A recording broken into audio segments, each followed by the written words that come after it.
የተወሰኑ ሰዎች መሬቱን በብዛት ይዘው ጭሰኛ አድርገው ጭቆና እንደሚካሄድ ምናምን ሲያዩ ናቹራሊ የተማረ ሰው እና ማገናዘብ የሚችል ትውልድ ሲመጣ ጥያቄ መነሳት ጀመረ እና ያ ነው ወደዛ ለውጥ የመጣው። አንዳንድ ሰው እንደው የሚለው በገዛ እጃቸው አንዴ አርገው ባስተማሩ እጃቸውን ተነከሱ ምናምን የሚል አለ።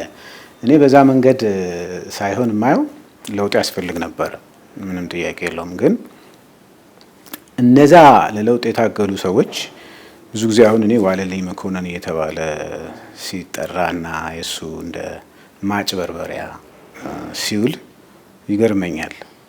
ሰውየው ከዚህ ብሔረሰብ መጥቶ እንዲህ አለ ተብሎ ግን እሱ የመጣበትን ላንጉጅ ግሩፕ አታክ ለማድረግ መልሶ ያንን አርጊመንት መጠቀም በጣም የተሳሳተ ነገር ይመስለኛል።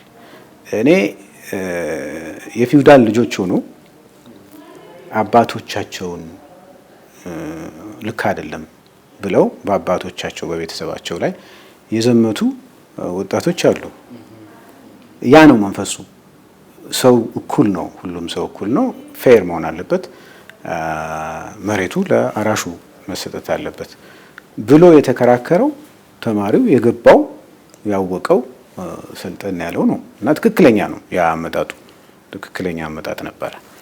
አሁን እኔ ዋለልኝ የሚባለው ሰውዬ ምንም ዘር ይኑረው ያን ጊዜ ተነስቶ ያንን ሲል አብዛኛው በኢሃፓ በምናምን እንቅስቃሴ ውስጥ የነበረ ሰው ተመሳሳይ አመለካከት ነበረው። ስለ ወላጆቹም ጭምር ቢሆን ጨቋኝ ከነበሩ ብዙ መሬት ይዘው ይበዘበዙ ከነበረ አብዛኛው ዩኒቨርሲቲ የገባ የነቃ ያነበበ ሰው የዚህ አይነት አመለካከት ነበረው።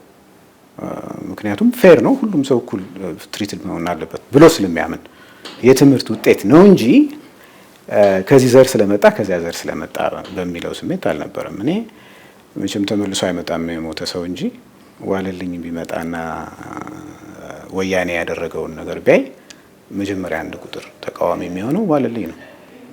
ግን በዋለልኝ ስም እናጭበረብራለን ነው እስካሁን ድረስ በእርግጠኛነት ነው የምልህ። ዋለልኝ ቢመጣ this is not what he wanted ምንም በለው ምን ይሄንን አይደለም የፈለገው፣ እንዲህ እንዲሆን አይደለም የፈለገው። ሁሉም ሰው እኩል እንዲሆን፣ ሁላችንም በእኩልነት የምንኖርበት ሀገር እንዲመጣ ነው። ዘርን መሰረት ያደረገ አልነበረም።